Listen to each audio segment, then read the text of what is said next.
This is Keith with the Midas Pro 1 digital audio console. Right now I'm going to show you how to create a new show. And to do so, start by clicking this top button labeled Automation Filing.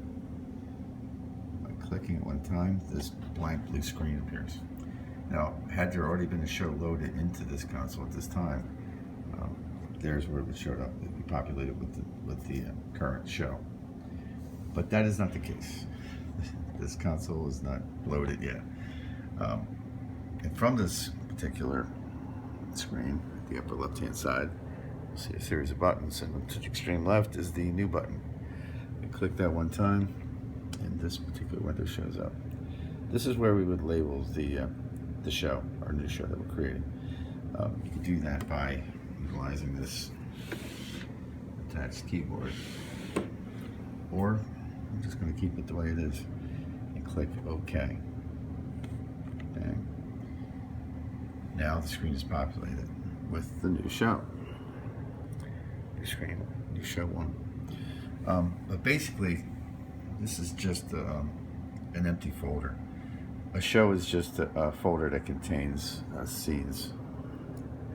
As you can see, there are several grayed out lines for new scenes.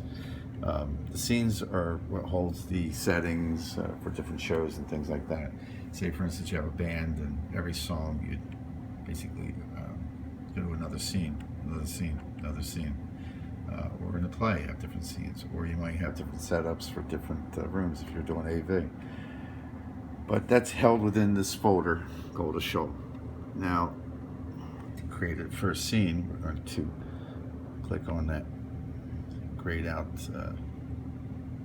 line there, and right above it is a store scene button. By clicking that, this window appears. Now this window is this black boxed area. If we click that, it gives us the opportunity to name that scene. Name that scene. But we're going to leave it scene one. We're going to leave it as it is. Also in this box, you have the option that had we had other scenes in place, we could store this new scene prior to or after the existing scene. It also has a great feature here where you can overwrite. Say, for instance, you're working on a scene and you just set up a band, kick, drum, snare, hi-hat, horns, singers, the whole deal, and you wanted to add something to the scene. Say, for instance, there's a couple keyboard players added, or there's a banjo, whatever it might be. If you just saved it like this, it would create another scene.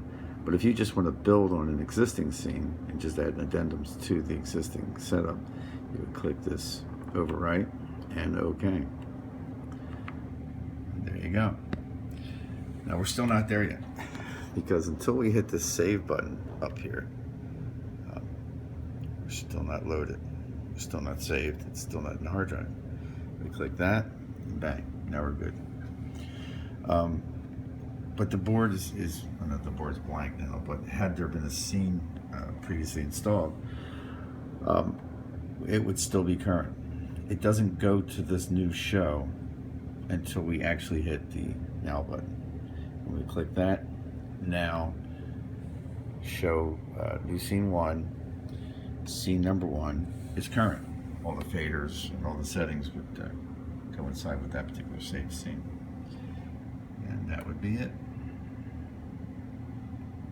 Good night.